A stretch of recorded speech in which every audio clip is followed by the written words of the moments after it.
So we are live on and back on Biashara Tuesday. Thank you for keeping it here with us on KUTV, your best radio on TV experience. That's what KUTV Rise Today offers to you every morning. The best morning breakfast show for you. This is Biashara Tuesday. Continue engaging with us on all social platforms that you're on X, the platform formerly known as Twitter, that no one else is calling X except me in this station. But please tag me at Richard_Kenya. I'll be looking at that feedback. Ojwang Mariam anatuona sana, ametuwatch from UK, that is United KM. Na anasema is tuning into the show, waiting for this conversation to go down. The Meru billionaire anatuwatch from Kasarani. Hi to the people of Kasarani. Let us know mnaendeleaje huko na what you think or what you're expecting from this conversation. We'll be reading more feedback as it comes in. Please leave it on the comment section where we're streaming live, and also on social platforms. As I have mentioned, this is the newspaper review section. I am joined here on set by Liberator Edgar Ogutu, radio host and social justice advocate, and alongside him is Ngugi Ndegwa. He is a political analyst and executive director, Ustawi KE. We'll be getting to know what they are doing in their respective capacities at Ustawi KE and also for matters of social justice. But first, let me go through the headlines and then introduce my guests. I'll allow them to introduce themselves. I have The Nation and the Business Daily and the Standard on the table here with me. If you have any other out there, let us know what the headlines are saying. But on the Daily Nation, top there is a picture of Rigathi Gachagua DP, and alongside him is First Lady or former First Lady or the First Lady, the First Lady, Mama Ngina Kenyatta, and it's Mama. Is it Mama or Mama or Mama? We'll get to know when we are in the discussion. Please forgive us. The Daily Nation has the headline as Jobs Dispute that may cripple KRA. A court order barring Kenya Revenue Authority from hiring is threatening to paralyze its operations and undermine revenue collection, with the taxman now in the middle of a human resource storm as contracts for over 50 senior managers are set to expire. There's a shortage of staff of about 4,000 that has persisted over the years, and recently we had that case where there were issues of tribalism when it came to the hiring of Revenue Authority service people, and that is still a case that is ongoing. So jobs dispute that is crippling KRA. That's the Daily Nation. The Business Daily, which is the sister publication from the Daily Nation, says Kenya's jobless engineers and doctors fight for gig work. 40% of workers microtasking have STEM degrees. Yani, Kenyans who are in the gig economy, freelancers, Kenyans who are doing assignments, Kenyans who are doing academic work, Kenyans who are in the gig economy, most of them, or 40% of them, have a STEM degree. They are engineers, they are doctors. The Standard is with Ngugi Ndegwa. I'll allow him to let us know of what the headlines reads, and then we get to his introduction at the very same time. So, Ngugi Ndegwa. Thank you so much. Yes. I will start by saying thank you again for having me here today. For I don't know, the fifth or the fourth time, Yeah. and I'm grateful to you. Also to say that I'm here on account of being the executive director of the Ustawi Kenya organization, an organization that is dealing with youth leadership and governance. And that is to mean that we are in the business of training young leaders for the future and for the sake of the future, and also educating the people on what they need to know about governance and leadership, what they need to expect. And in a nutshell, that will mean civic education. So I'm happy to be here. And what I think pleases me this morning, and which I see on the headline of the Standard newspaper, is the apology by the Deputy President. And this reads, Gachagua walks back on Kenyatta's attacks. And we will all remember that they went far and wide in terms of how they fought each other, because it was not a one-way thing. And seeing this, I think there is progress in the politics of this nation. but also there is a lot to be desired. Right. So if we were to elaborate this, I think I'm happy With that the deputy president is a fast learner in politics. That I will say, I will give him, because I think politically that is a good move. But in terms of how genuine this apology is, we are yet to see. Right. And I hope that, as had been mentioned earlier, that we will be able now to see people who are coming together for the purpose of the development of not only the region of Mount Kenya, but the nation as a whole. Right. So I believe we will need to see most of these issues on the table, including issues of land justice, which have been long-standing. And also on the part of the deputy president, we will need to see a man that now represents a nation. And that is the nation of the Mount Kenya region and the nation at large, right, as Kenyans, and not only a person who comes from Mount Kenya, but a figure that is uniting the entire country. Right. Yes. Because that's the role of the deputy president, yes, the leader of the nation. Yes. And those are strong sentiments coming from you, who hails from the Mount Kenya region. So if anything, we are taking your word as true. Yes. Because you're on the ground here. Yes. And there's other conversations here in between I'd like us to get into later, because of your perspective from Mount Kenya, which is also on that drug and alcohol crackdown, which began in Mount Kenya and is now being spread out to other regions. Yes. We will get to that. Liberator, it's your time now. Welcome to the show. Shukran sana, of course, from official Sheng station, So I try to make language understood to the grassroots that are listening. Tunabanja tu hiyo. Tunabanda tu kimtaya. So my name is Edgar Ogutu, the Liberator, as they say. I'm a transitional justice expert and founder of the social justice movement in Kenya and Africa, and also the founder of the Sheng News in Kenya. So nikicheki paper vile zinadikoda hapa. Kitu ya kwanza as a expert in transitional justice work, history ya DP kuomba msamaha kwa the first lady. Naweza sema iko fiti cause unika mother figure kwake. But kitu ya pili is what the Kibaki regime failed to do. Walikata ku establish strong systems that zingeweza kuongelelea mambo ya reconciliation, truth, justice, reconciliation and reparation, commission. Ile ilikuwa inaongozwa na Honorable Bethel Kiplagat the late. Tulikuwa na kitu kama hiyo, kwa sababu ukicheki zile vitu zile happen within that small political time, zilikuwa vitu zina impact to so many years to come. Tukikuwa na TJRC, hizi vitu zingeaddressiwa in a systematic way. It's because hazikuwa personal peke yake, zili involve investments, zili involve mambo mob. Na pia ukiangalia zile vitu Rigathi Gachagua aligo through during Uhuru Kenyatta's time. Pia sio chache. Sio chache, zo machungu, unaona?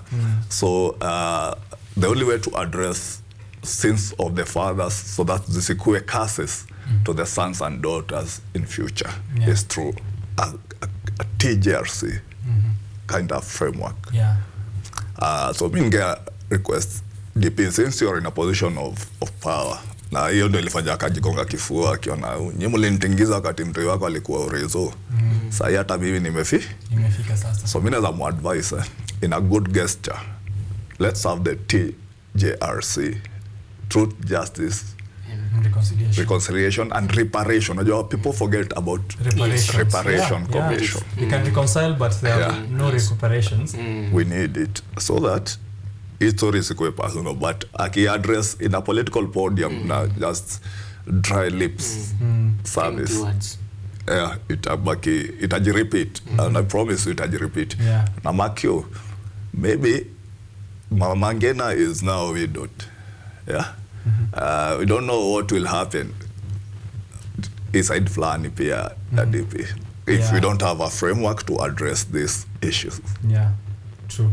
I like that. Reparations. That's something that we never talk about. And it also came up during the recent visit by King Charles. Yes. Yeah. We tried to skirt around the issue, but reparations were a main concern of Kenyans. We can reconcile, and something that we also discussed here before tuingie ilikuwa iza ama pole ama sorry ni gani Si pole basi. Pole basi. Kuna ile umenitesa sana unaita pole basi. Nataka kulia sasa. Yeah. So we need reparations. Ukiniambia pole, unaniambia pole in a way that makes sense for me, not make sense for you. I was having a conversation yesterday with some friends, and people have to understand kuna makosa na kuna dhambi. Okay. Okay. Makosa is accidental. Chote azafanya makosa inaweza fanyika. But dhambi is when I'm doing something very intentional to you, and I know that I'm doing something wrong intentional to you. Unaona? So that's dhambi. Na dhambi has repercussions. Ni kitu itafanya ubebe dhahibu, bebe laana, ubebe vitu mingi. It has repercussions. Okay. So in this case, kuna ngori zingine zimefanyika kwa hii nchi. Azihitaji pole, zinahitaji reparation, inaitwa fidia. Inahitaji reparation, azihitaji pole. Pole peke yake ezirudisha life ya msee. Na reparation is part of state accountability. But kwa sababu hataki accountability, wananyamazia. Na hiyo inakuliwagwa. It's there in the budget, it's there under the office of the Attorney General of this country. Unaona? Yeah. So it is a responsibility of the state to ensure reparations. It's a responsibility of the state to protect each and every life, each and every property, each and every but kwa sababu hiyo wala icheza chini ya maji.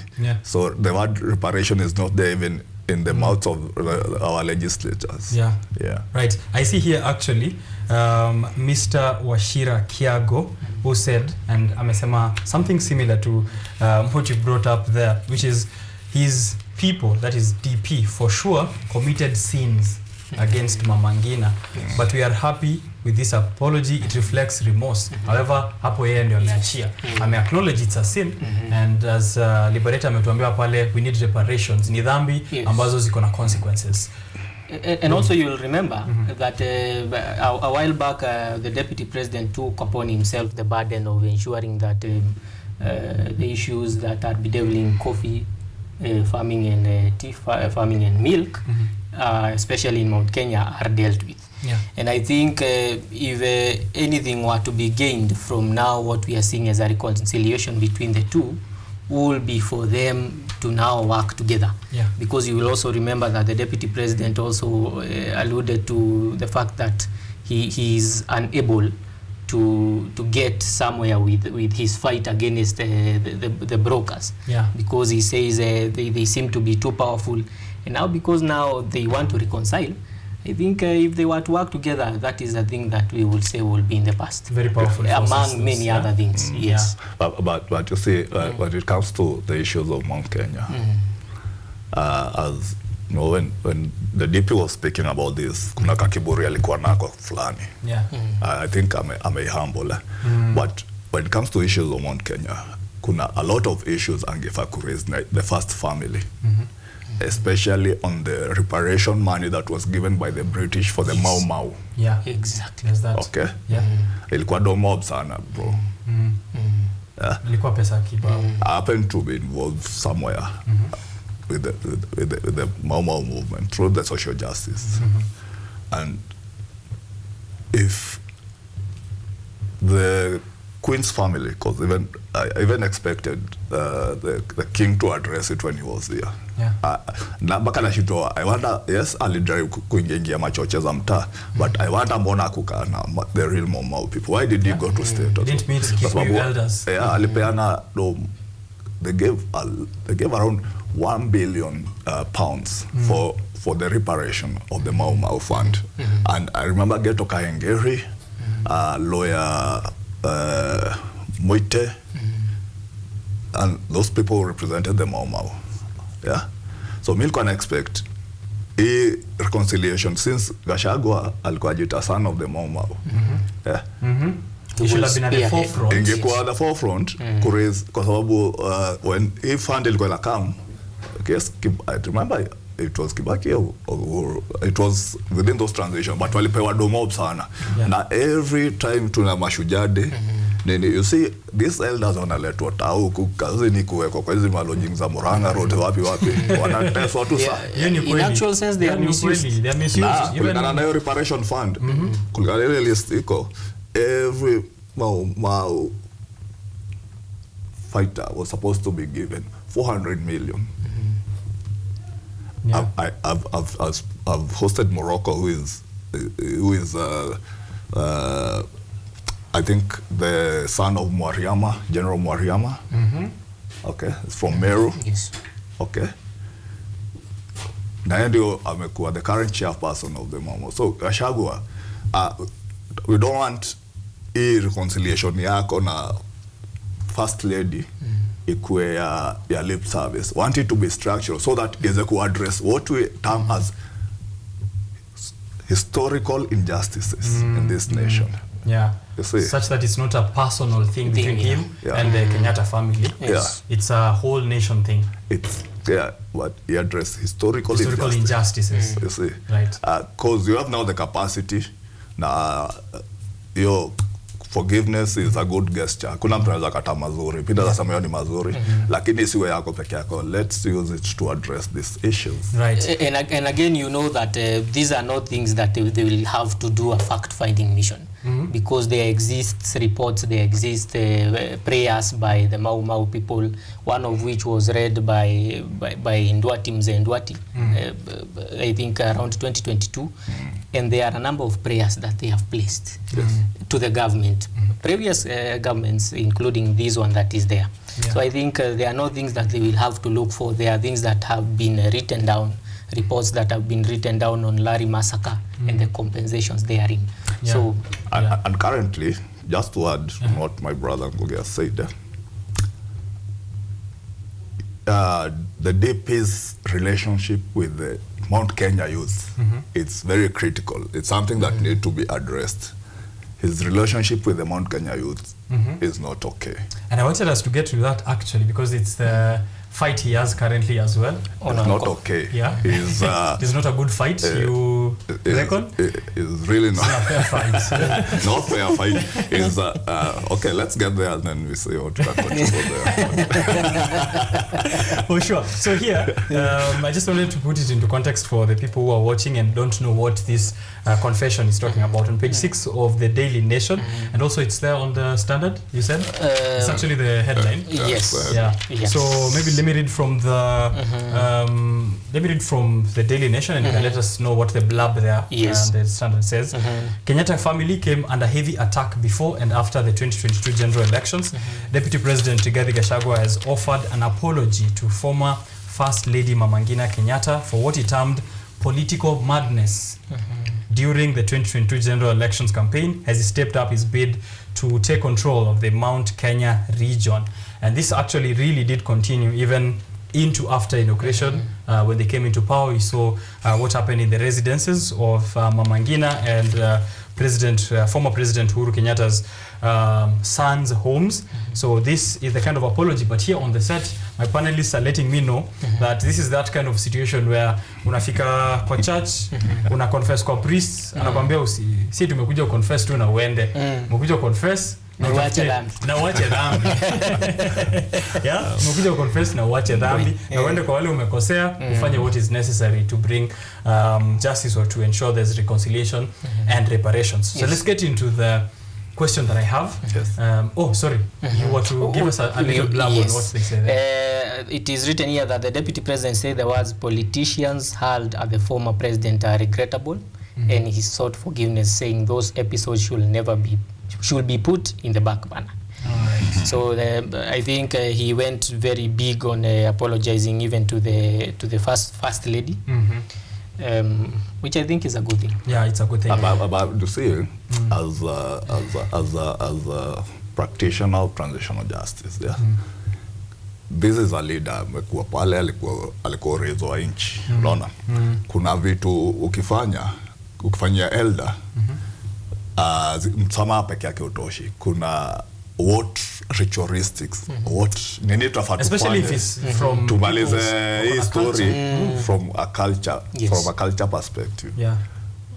And I think that had been proposed by this youth leader called Maina Jenga, who had proposed that, and among many other people, that there be a ceremony between the deputy president and the former president, where they will have they will slaughter a goat and they be seen eating together. Yeah, and the Kikuyu Council of Elders should be present as well. Yes, which was a good proposal. Which is now bringing me to that question that I have, a very big question for this conversation. Yes.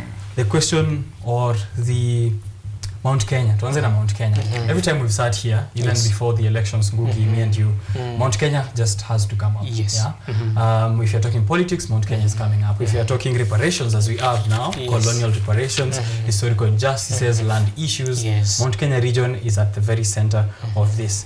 Why do you think it's important? Why is Mount Kenya so important in every conversation? Because also tying into what we are going to discuss about illicit brews and drug and substance abuse, bado conversation huanza Mount Kenya. If you're talking joblessness and idle youth, tunaanza Mount Kenya. Tukienda politics, votes, tyranny of numbers, tunaanza Mount Kenya. What is it about Mount Kenya? I think these are deep sitting issues that have not been dealt with for a very long time, and I think that is why Mount Kenya features prominently in every discussion. Because you will find that these are issues that stem back from the times of the colonial rule, which I had seen there was some story about that on the Standard, including alcohol. Yeah. And you will find that the colonial government went to great lengths to ensure that the people of Mount Kenya were suppressed. You will remember that it is only in the central province Kenya where there were issues of settlements, camps, where women and children were enclosed in settlement camps, so that they are separated from the fighters.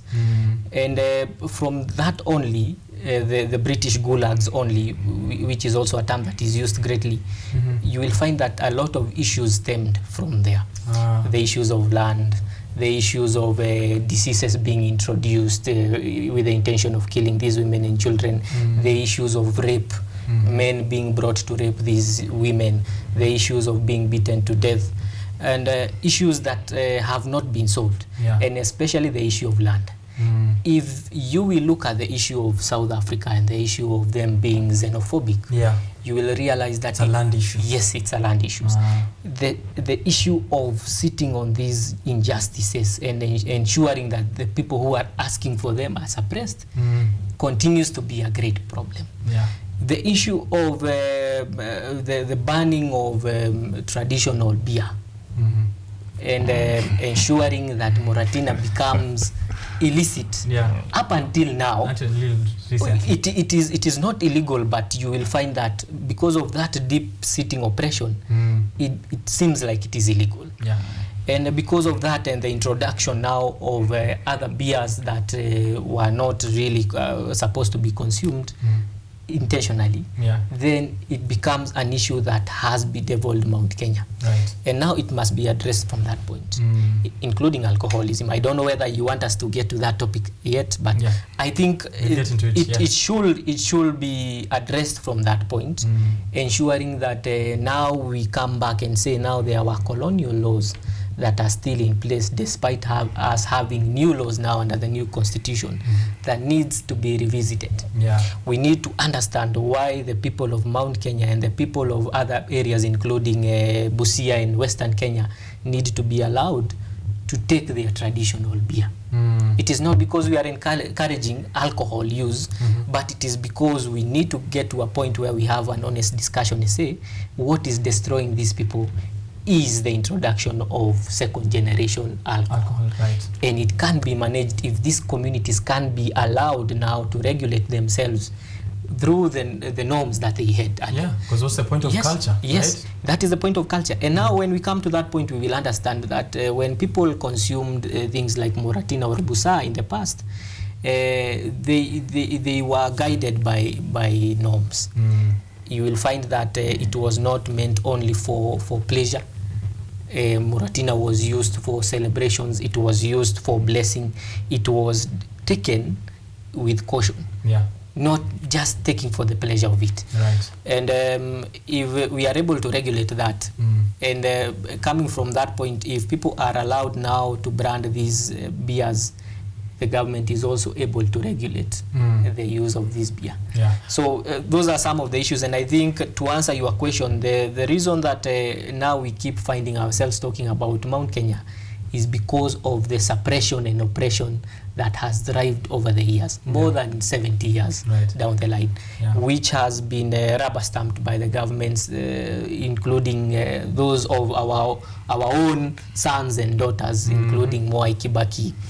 You will see that the Mau Mau was only allowed to exist as an association just recently during the rule of Mwai Kibaki.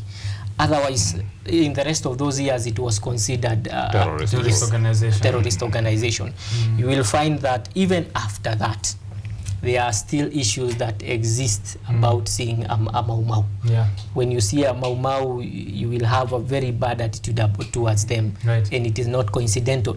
It is because of this suppression and oppression, which must be solved. Yeah, it must be solved, and that connotation of Mau Mau actually happens even today. When you get someone, if someone wants to describe a young person, especially from Mount Kenya, who looks shabby, like ona hii Mau Mau. Yes. Ama Mungiki. It's all bundled as the same thing. It's starting to feel like Mungiki stemmed out of Mau Mau, which is wrong. Which is wrong. Yes, very wrong. Very wrong. Which brings me to what you were saying, that you are not happy na venye DP and handle fight against illicit. Kitu amesema recently ni that wataleta beer cheaper, so that now that helps us to do away with illicit alcohol. DP acha tu address. Naona hapa zani hata kujingiza mboka. Ni mboka hii. Mboka, yeah.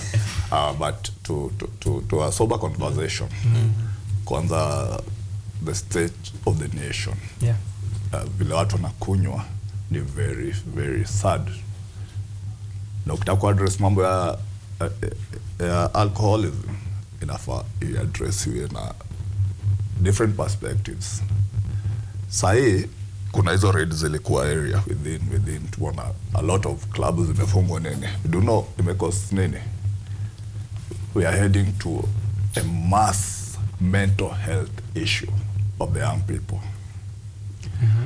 How so? How so? When Uhuru's regime, during Madam Waigoro's time as a public service, something, ali introduce tulikuwa jita kazi mtaani, kazi kwa vijana, something like that. Naona? Kazi mtaani actually. Ulikuwa unapiga raundi, hakuna kijana unapata kwa klabu, nini it was. Kila mtu alikuwa anajituma kazi. Okay, sasa umeleta hii story. Kwa wengine hizi joints zinakuwa ni social connection spaces nini, but no opportunities umepatia vijana. Watu wataenda wapi? We are heading to mass mental health problem. Already it's there. Vijana wengi sasa wamechizi. Ukitembea huku vijana wajiongelesha ni wengi, vijana wanakota mavitu na si machoko. Wengi. Ona. Another issue, apart from opportunities, lazima to address mambo ya skill development. Give your people capacity to feed themselves. Unaona? Angalia mali uchumi iko sahi. Hii Mount Kenya tunaongelelea. It only has millionaires and billionaires. With so many billion beggars. Unajua kwa nini?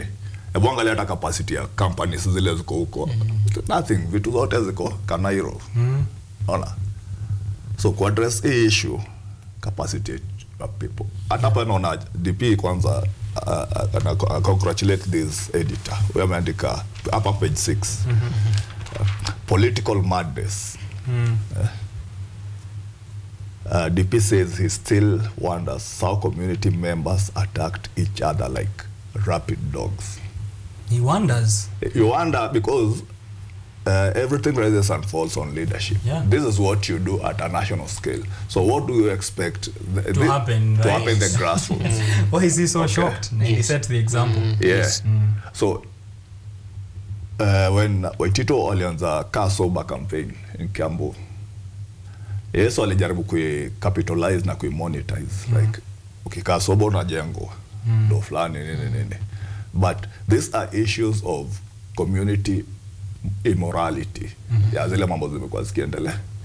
So mkikaa fiti na mavijana mueleze and put up structures, communal structures that addresses the issue zitaji solve. Kuna vitu crown yezi solve. Like the more on a fight history alcohol, by the way, they're not even fighting alcohol, they're fighting their own people. We have a lot of casualties. Just like during corona period, ukicheki wale wase makarao wali madama wali assault juu ya corona ni wengi kushinda wale corona yenyewe ilimada. So it's the same thing that is going on with a fight. People are they're going to kill more youth than the drugs are. Now these people in power are the peddlers. They are the owners. They're the ones who knows where these things come from. And the problem in this country is not alcohol, is heroin. And ando ma peddler. Ukikana wa dosi. You're killing your own people in the, you know. And then acting surprised that we have a drug issue. Inatoka wapi? You know it. Their children know it. These people are not clean. Okay, they're not sober as they as they want us to perceive them. Okay, I really congratulate somebody like Maina Jenga. He's trying to instill some moral discipline. Ukiangalia those people that are perceived to be his followers, ni ngumu sana upata hata mlevi akunywi afanye nini. Sawa, they're churchical. Okay, lazima leadership change perspective on how an approach his story. Right. Ngugi. Yes. CS Kindiki says they've closed down 18,000 bars and other establishments ambazo wanasema either have illegal licenses or are doing illicit brews or just those dens in the villages that have traditional liquor. Kama huko kwetu watu wa Busa mambo ni mabaya. Watu wa Busa ni kugumu. Kinawarama. You need to know someone to know who knows someone to upate Busa sasa. Ni kubaya. So lazima connection ndio ulewe. So hii lazima ukuwe na connection ndio ulewe hii nchi. So what he is saying is that crime rate apparently imereduce since waanze crack. Liberator is not happy at all. So anasema crime rate imepungua since waanze crack now and they're going to do more. Alafu crime rate itaendelea chini. When I started this show I asked a question on causation and correlation. Yes. Is it that, as he said, tuko na watu system imensure hawana job, hawana skill, hawana opportunities, and therefore now they're ending up in drugs? Or is it the other way around? Is it that we have been in drugs so much that we are not getting opportunities or hatujitumi? Sasa tuko mazombi, tuko drunk, tuko high, and tuende opportunities. Ama is the other? How do you know, for the longest time, I will start by saying that for the longest time, I think even the government and even as a people, we have taken the wrong approaches towards dealing with the issues that bedevil the society. And one of those things being the fight against alcohol, where you will find that the government has always adopted an approach where they are using force, as opposed to ensuring that laws that actually solve this thing from the root are addressed. And you will find that if these things are not approached in the right manner, tutaishi kumwaga pombe. Na pombe itaishi kutengenezwa. So itatengenezwa, imwagwe, itengenezwe tena, watu wakunywe na watu hawatawacha kukunywa. In this country, no matter how much the chiefs try to use the baton and to use force and to beat people and to pour alcohol, watu bado watakunywa. But if the government were to address this issue by starting by addressing the issues of the prices of proper beers or proper those that are considered proper alcohol, then that will be one step. Another step will be being genuine, to understand that there is a meeting that was attended early this year by the same officials of government and those who are selling alcohol to fight alcohol. Yeah. But one of those in that meeting that is meant to fight second generation alcohol is actually the supplier of second generation alcohol. So how will you solve? Yeah, it reminds me of acha nikupatie tweet jamaa alisema leo asubuhi, alisema you cannot the tears of a coffin maker can never be trusted at the funeral, even of a relative. Very true. Yeah, coffin maker ndo anakuja kuambia wenye mambo ni mbaya. Yes. Yeah. So I think that is our main issue. Yeah. If we are able to address that, and then honesty, because even what was mentioned about the former government of my county, where there was a program called Kasoba. There was a lot of dishonesty about that, which matters were raised about it, including one of the people who said that it is not medical, there is no medical use of medical treatment to address the issue of rehabilitation. Because if it is a program that is meant to rehabilitate these people, giving them money does not solve. Yeah. If you give them money, then you are enabling them for the next drink. Yeah. So the issue must be to ensure that you have empowered them from the point of treatment, because they are suffering. There are people who are sick. Addiction is a disease. You must treat them first from a rehabilitation point. And then after that, you must ensure that they are stable in terms of how they provide for their families. Right. Yes. And I think I'll add mental capacity and mental facilities, as you said. We're staring at a major mental health crisis. Yes. And probably a big chunk of people who are addicted, as you said, ni watu ambao wakona other unrelated issues to this drug. So whether utamondolea hii drug, haujamsaidia, what's the root cause of the problem? If you go to countries like just our neighbors, Uganda and Tanzania, kuna vile tu wamejipackage. They have their waraji and their konyagi. Okay. At some point, I think like 5 years ago, we were trying to have a conversation with KEBS. Mbona musikapacitate umadha wa mudi madhara, kwa sababu wase wengi wanatuharasa hii, wamepelekwa shule na pesa mama wachanga mbaya sana na mama wabusa huko na wamesoma, wamekuwa watu wa maana. Mbona wasi capacitate mama aze kupackage hii changa yake, kinywaji yake according to the health standards that are conducive for human consumption. Mbona omwaras, mbona kila saa uko pale kwa tango kumujua. So institutions also have a role to play. You see, as we talk about government or duty bearers, we also have to point at the specific, because kuna ase pia melalia job yao. Okay. So the police that mostly anatumika for these enforcements anajipataga on a receiving end, but there are people that should be responsible of making sure shughuli zina happen. Right. Na nilikuwa nikuuliza about crime. Sijui kama umemaliza hiyo part.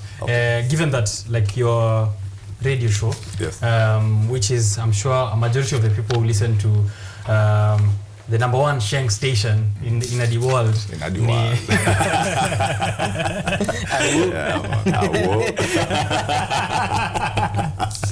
Ni watu ambao, as the names suggest, come from ghetto. Ghetto. Na kuna hiyo connotation, just like Mount Kenya, ati Mount Kenya youth ni kulewa tu, na kukua kama Mungiki. Kuna hiyo connotation bado, that you know, ghetto people from the ghetto are involved in drug abuse and therefore crime.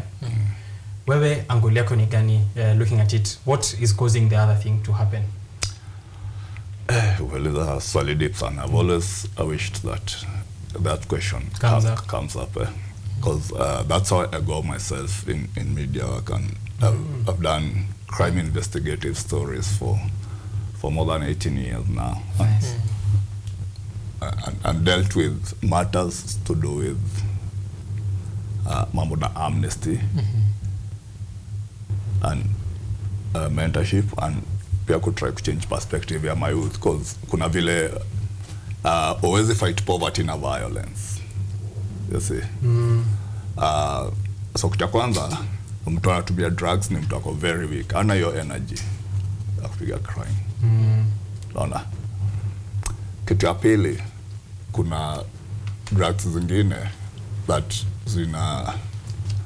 zina motivation, sijui motivation nakaje, sijui ndaita motivation ambayo itaje. Unaona?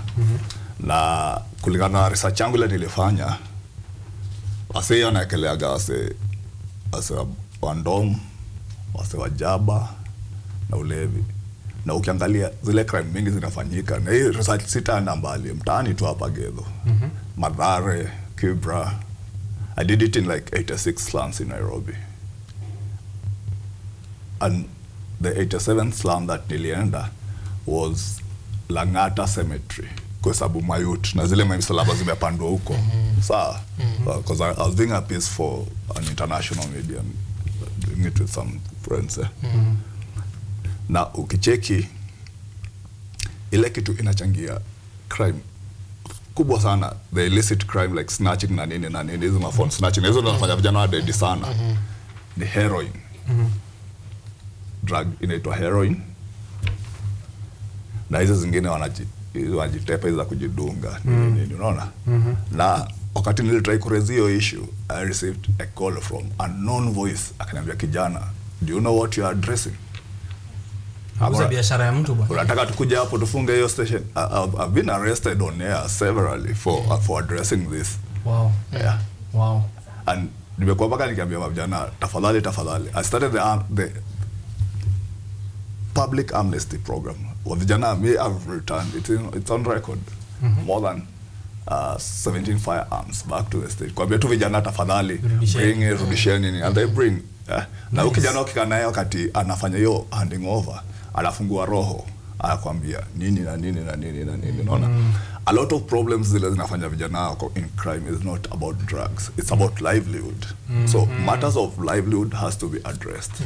If you want to address crime. But ile drug nataka kuput on record ni heroin and cocaine. Na hizi madawa zingine wanayapa Mathare, zinaitwa Masi na Mayelo na manini. These ones have to be addressed. Yeah. Issues are jaba, Kindukulu, na mambo zingine. Hizi issue kuzi address as in need enforcement. The more mna address hizi vitu vile zina address hiyo, mna create more victims than vile hizo drugs create victims.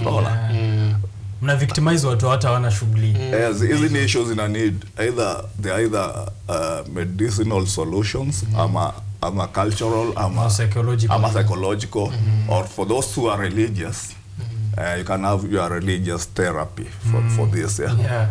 But hiyo njia zinafightiwa. You're fighting your own people, you're killing your own people, you're not helping. Confrontation is not helpful at all when it comes to this. Wale wase mnafaa kuconfront uko kwa heroin na wanawajua, you eat with them, you are with them every day. Some of them are your bosses there uko juu in the government. Wale wanauza hizi heroin na cocaine, hakuna kitu inamaliza. We have lost very useful people. I can give an example. It was even an alumni here at, I think, the primary school here, KU. Kenneth Kimani was a very good footballer for Mathare United. Plus his brothers, Oscar Muchoki and Omai, walikuwa killed because of phone snatching. Why? Arosto. Na it's silent. Hii ni kitu wase wa bongi. Na ninamaliza kwanza Mount Kenya, manze leaders, let me just address them. Yeah. Manze sio ukiangalia heroin imeingia Central Kenya. Imetoka coast. Kwa sababu wanasema ni coast sana. Hapi, Central sahi imeingia. Na ndio unaona mpaka hizo stories za vijana kwa madawa zazi juu ya mali. Kwani hiyo do inaenda gapi? Itaenda tu kwa dawa. Inaitwa kete. Yeah. Na kwa pia Mount Kenya imeingia na kuna kitu mbaya kaa hiyo. Yeye na kulaga gorofa mzima na maliza kila kitu. So that's we should find what drugs exactly zinafaa kuadresiwa, not just a blanket statement. No profiling, like don't profile like wasewa Kindukulu, wasewa nini. These are social consumptions that can be addressed in moral conversations. But drug with criminal purge that is contributing to crime, address the issue of heroin. Hii centro imeingia, iko Juja hapa, Kiambu, Rock, alafu inajua target yake. Sawa. Ukivi kwa mageto ilijipata kibahati mbaya. Mtu alikuwa anapitia. Inajua mali kabumba iko. Yeah, it's funny because recently we read here a story that wendani kuna powder. Hii ikawa wendani. Iko. Bro. So Mount Kenya imeshika sana, ishaanza kweli. Yeah. All right, so let's move on from that story and address what else is here. Thank you for that conversation on Mount Kenya in general, reparations, reconciliations, and drugs as well. Actually, just what I wanted to reply to DP as well ni, unajua alisema ati hata yeye kitambo alikuwa anateremsha crate 1.5. Hata yeye alikuwa anakunywa crate 1.5 in a sitting. So anajua shida ya drugs. Sasa mimi nilikuwa nimuulize atupatie basi list ya crimes zake zenye alifanya after apika crate 1.5, kwa sababu it seems that they're putting the cause of drugs, lakini wao wakisema about what they did, or like they've been drinking before, hawasemi whether they committed crime. They seem to forget that it didn't lead them to crime, but apparently they connect it when it comes to youth, and youth who don't have jobs because of the lack of structures, as we've mentioned there. So yeah, let's do an honest fight. I think that's the conclusion to that. Now let's point to a few other stories, because its time is also running. It's 9:35 in the morning. We have less than 20 minutes. Less than 15 minutes. On the front page of the Daily Nation, I'm interested here about the latest happenings in terms of weather conditions. Heavy rains bring death, destruction. At least 7 people are feared dead after a heavy downpour in Nairobi on Sunday night that left a trail of destruction in its wake. The heavy rains have also exposed the capital's age-old problem of poor drainage, which City Hall has struggled with for years. And they're showing here a photo of 2 ladies who are just walking in water, just like Jesus. Walking on water, wakienda kazi. That's the situation hapo. There are videos from the expressway huko juu. Looks like a fast flow flooding that's happening. Hata wadosi shida zinawafikia hata ukihepa. So here on page 3, 7 dead, that's where you get the image. Kuna businesses zimekuwa destroyed because of the water leakage that happened in some of the places in industrial area. I see here they are trying to drain that flood water from a building's basement, but people are dead. And this is something I always try and remind people here. The cost of corruption is as real as lives of people. We saw this situation, Mali, they didn't do due diligence. In Embakasi, we saw the tragedy, people died. That's the cost of corruption, the lives that are taken. This is a cost of corruption, because I'm sure there's money set aside for drainage, and the issue of drainage is something that we've talked about for years. Even on this show, kila time tukiongelea traffic updates, weather updates, we always mention shida drainage. When we give a forecast on expected rainfalls, tuna always mention that we don't have good drainage in Nairobi. A question that Kenyans are asking right now is, where are the boats? Zile boats ambazo Nairobi governor alituambia zililetwa za kutusaidia wakati wa kunyesha. Ziko wapi kwa sababu hapa watu wanateseka. So that's on page 3, 7 dead as floods cause havoc in Nairobi, and you can read for yourself there. Quotes on page 14, DJ Joe Mfalme, 6 others to be held for 14 days in probe. A popular DJ, Joe Mfalme, been put there for 14 days to allow investigations to continue into that. As someone who's been doing investigations into matters of crime, sijui kama hii ni story ambayo ilikuinterest kama kabisa kwa sababu unacheki hapa kuna life of a DCI involved, is now deceased. Na hii inaturudisha manze place huko. Yes, as the case is in court, so we can't comment much because of matters of jurisdictions. For sure. Lakini if you're privileged to be in a position of influence, ujue wewe ni kioo na masikio na roho ya jamii. unafaa hiyo vibe najua. Yes. So as we wait for the findings, the 14 days, kwanza it's very sorry to the family of the deceased, because life has been lost, and human rights is human rights. Yeah. Jalishi ni Karawa amegenya ama ni Yuta amegenya. Alafu kitu cha pili, if umepata nafasi ya kuwa mahali of influence, tafadhali heshimu place huko, na unafaa kuwa mtu wa kumaliza ngori, si mtu wa kuwasha moto. Unaona? Ukicheki story fiti, DJ Mon nani DJ Joe Mfalme nikalijipata kwa chocha. Unaona? Ya Mbogi. Afa no matter how big or small you are, bora kwa your position ujue at any particular situation when you're kiongozi, conduct yourself with decorum. Right. And then another issue ningependa kusema pia about the flooding. You see this issue of flooding, my brother. It's good to address kwa sababu there's a lot of funds, a lot of money that was put under Department of Disaster at the county level. Unaona? Na hii do haina accountability. I've tried even to try itata huyo minister for disaster and wherever in the Nairobi county level. Unaona? Sometime in December, I think, when it was raining. In issue political accountability it's very essential, and as expert of governance, so I'll agree. Yes. Tuna need accountability ya ido. Right. Tunaona mtaani wajita green army, it's good, lakini tuna need accountability ya pesa. Alafu pia wa Kenya ningependa ku encourage, have the culture of suing the government anytime you feel kuna mambo haziendi fit. Kama hizo familia za watu wa saba, what does the national insurance compensation whatever policy say about loss of life when this life should be protected? Yeah, right. About negligence. Yes. Yeah. So Kenya history na kuzika watu wenyu umefuleziwa do ya sanduku peke yake na mjui watoto wa marehemu wataishiaje after ameenda. Yeah. That culture of sweeping it under the carpet Must change. And that's why we have piled cases of historical injustices, kwa sababu tuna sweep it under the carpet. It's like we are collaborators with our oppressors. Na watu wamewekwa woga sana. And now you see, now it's becoming a problem that is cutting across, because if you look at this, especially on the front page of the Standard, you will realize that there is a picture of a house, I think, in Lavington Estate.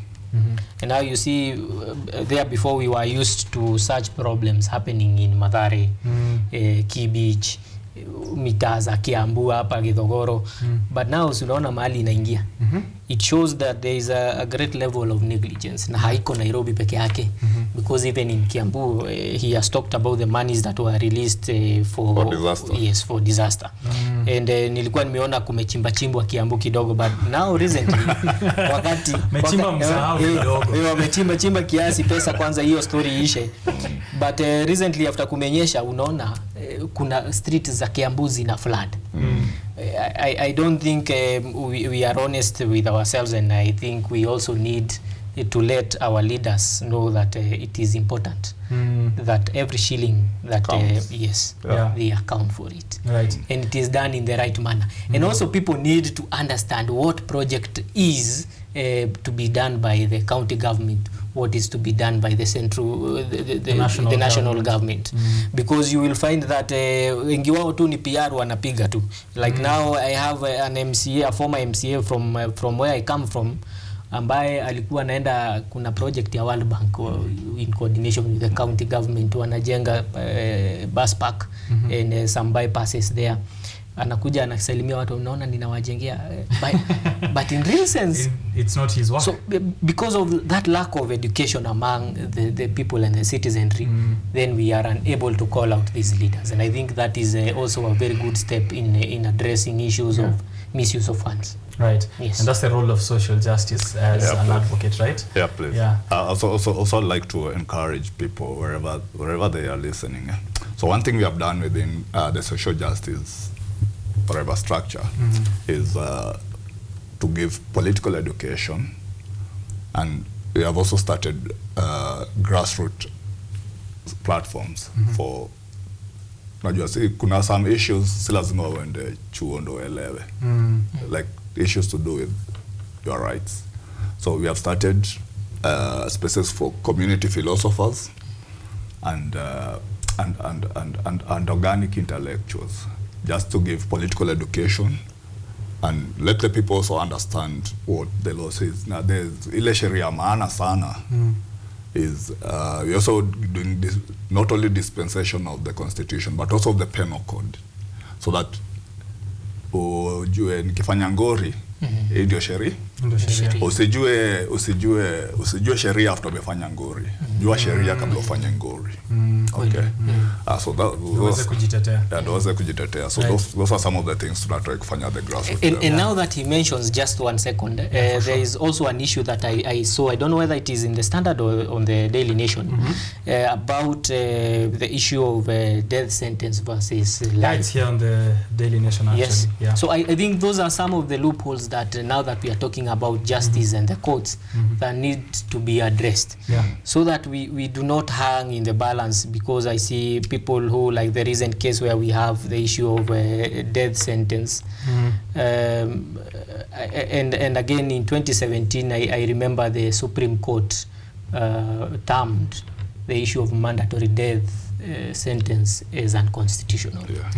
But now it still exists, which means this person, life sentence and death sentence is being used interchangeably, and there is really no clear understanding of what the law says about, is this man supposed to be executed? And remember, it's been 35 years since we last did that. Yes. Yeah. So I think there are things that need to be reviewed, and I remember there was a committee that was given the task, a task force that was built after the Supreme Case Court to address the issue of the death sentence. Right. And we are still seeing the same problems. I think there is a lot to be desired. Death sentence, life sentence, all those going against human dignity. Yes. I think the High Court did give a pronouncement on that in the Supreme Court as well in 2017. Something else that my producer lets me know of is that you cannot out-earn bad governance. And that's what we are seeing even with this story of flooding. Mnaweza jenga expressway na pesa zenu, but floods zitakufuata tu kwa juu. Hapo front page umesema ni Lavington ama Kilimani. I also saw heavy rains disrupt movement in Kilimani kwa sababu miti ilianguka, wadosi inafuata kila mtu. Itakupata tu. So we need to all of us also, I think, come together to ensure that there's justice for all of us. Wakati tu inakuhusu ndio kwa concern. Alafu kuna problem na how our system, how we elect our systems of governance. Those people that should be essential for our service. Unaona? Sasa tunachagua wanageuka kama celeb. Exactly. Unapokuwa mtumishi. Unaona? So inakuwa hata hard sana kubonga na wasi. They become too important even to themselves. Unaona? That's why unapata defeat hizo shida zinawafikia pia. But kuna shida basic sana watu wanapitia huko chini. Sasa issue nyingine ya addressiwa ndugu yangu. It's very painful. I'm supporting so many families of people living with cancer, kids and mostly women. Okay. The health issue. Unataka kuniambia huyo Rezo ajui watu wanaumia. Anajua, so is it deliberate? His silence. I want to tell Mr. President, on the health issue, your silence is very painful. And it's loud. Yeah. Speaking of the health crisis that we have in the country, we are 2 weeks in. I think that's where we can try and close this conversation on. We are 2 weeks into the doctors' strike. I was trying to see if it is anywhere here in the papers. But KMPDU is remaining very adamant with the strike that is ongoing. Medical interns have joined them. The Nursing Association has joined them. I'm seeing students have also joined in. They are boycotting classes and saying that they are standing with the other practitioners out there in the field. NHIF bado kuna shida. Hapo sasa ndio sasa shida iko sasa. Hapo ni shida iko vile nimesema kwanza basic problems. Yes. Rural Private Hospital Associations wamesema watachukua NHIF anymore. Inamaanisha kwa mashinani Mkenya wa kawaida huko ako ni zone mbaya sana. Kwanza saa hizi ukikunywa hiyo illicit liquor alafu urambe hakuna daktari kuna shimerezi hapa kwa paper kuhusu health bado issue ya kidney. I saw it somewhere. I saw it somewhere hapa kwa Nation. Yeah, it's on page 10. Chronic kidney disease need not to remain a silent threat. Page what? Page 16. Page 16. Unaona? So ukisema mambo ya afya na kutukaa wewe mtu anaenda dialysis na mambo zingine mtu ana need kwenda for daily hizo routine checkups, mtu ana need kwenda kutumia ARVs na hizo mambo zingine. There are people with very chronic disease. I always tell my friends that if you want to know that you are poor, it's not that you don't have money in your pocket. You'll know you are poor when you have a chronic medical condition. Then you'll know you are poor. Yeah. That's what we call poverty. Naona.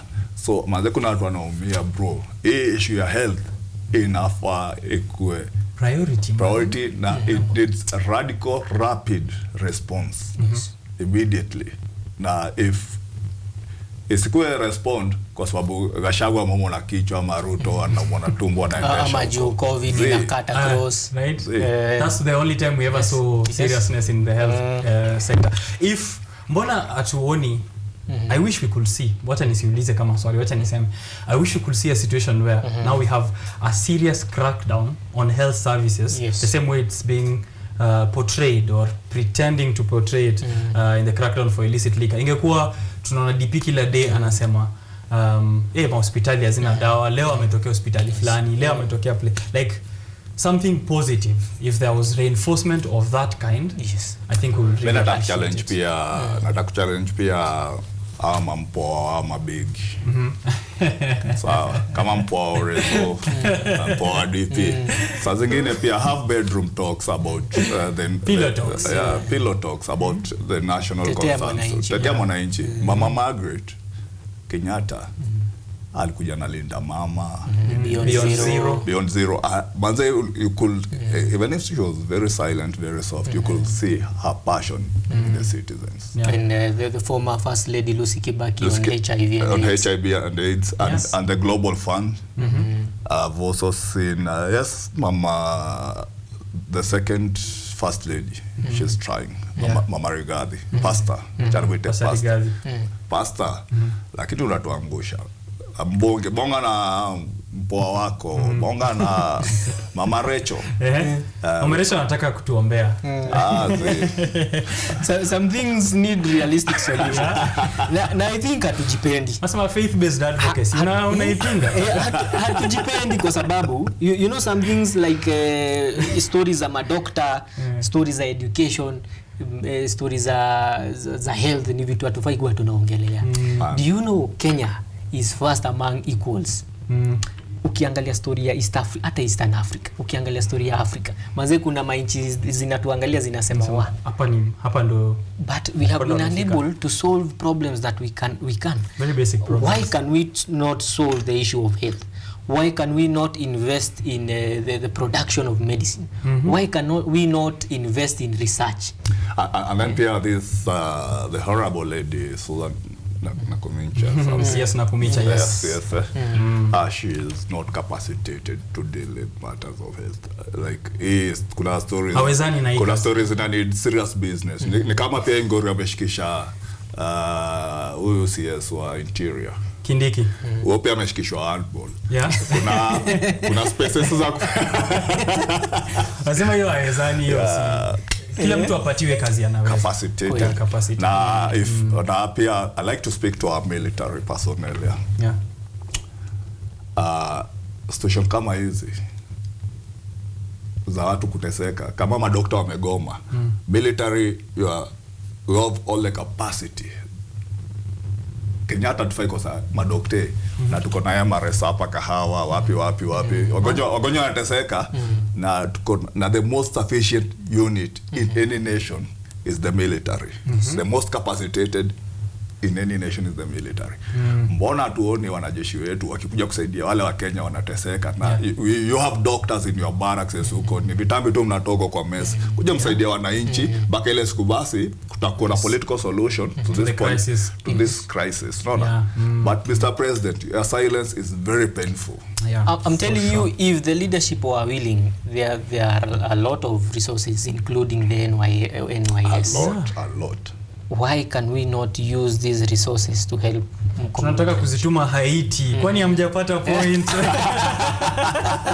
Hiya guys, it's 9:54 in the morning, which means we have no more time. I'm just going to read one thing here at the back of the Daily Nation. Alafu niwaachie mseme remark moja moja. Haujaongea kuhusu ustawi by the way. So wewe utapata a good time to do that.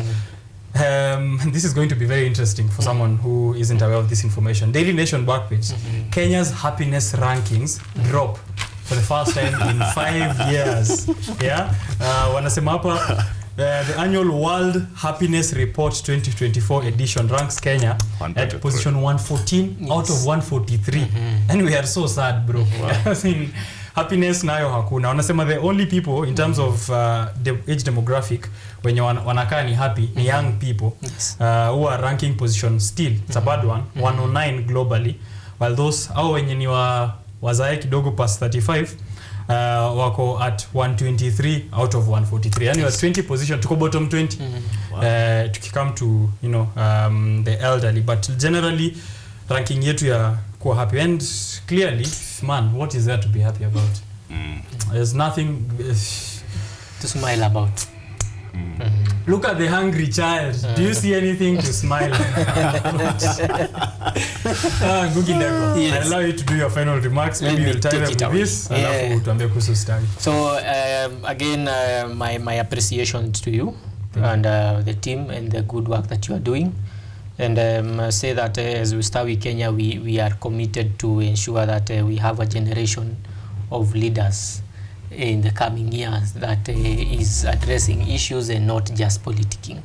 So that is why we have committed ourselves to the work of educating young people, because Ustawi K is youth-led and youth-focused.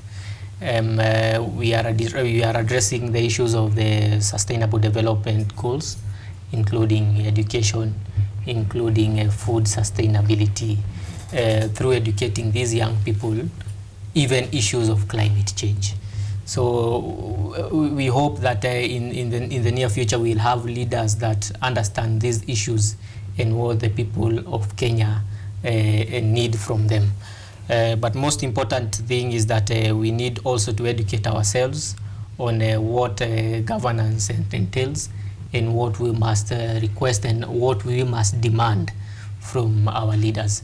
And through the coordination with other organizations, including the Interparties Youth Forum, where I'm a member, including some of our organization members who are also members in the IPYF, and also in coordination with the political parties, we need to come up together and ensure that the issue of lack of education among the people on issues, politics and leadership are addressed. So I think that is what we hope to achieve in the future. But now as I close, I think I forgot to mention when we started that I need to relay my condolences to the family of the KU University, Kenyatta University, and also comrades in the entire nation for the loss of the 11 lives that were recently lost. And my prayer is that God will guide those souls to eternal peace, and also that the families of these people will find consolation in the fact that we are all transitory, and that life is transitory, and that things will be better. All right. Yes. Thank you very much, Ngugi, for creating time for us as well. Yes. Liberator. Yes. Kuna dakika moja. Dakika moja. Yeah. Mimi natakwambia mse wote yule ana watch KUTV.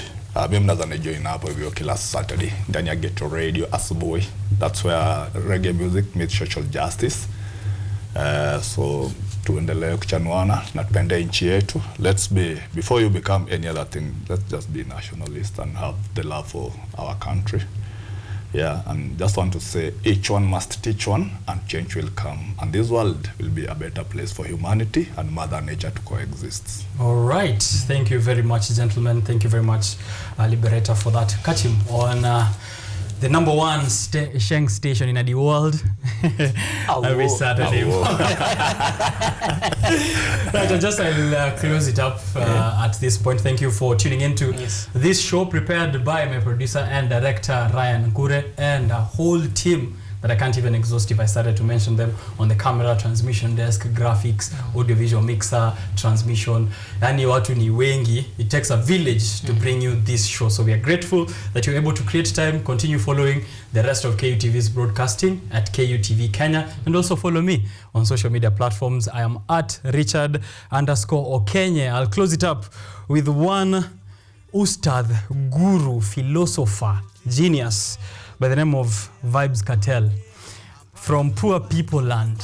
He says this: "Me can't believe it, government want fi move me turn refugee in a me own country." Think about it as you head out to your week. May your profits be high, but your jokes higher, so that you can laugh all the way to the bank.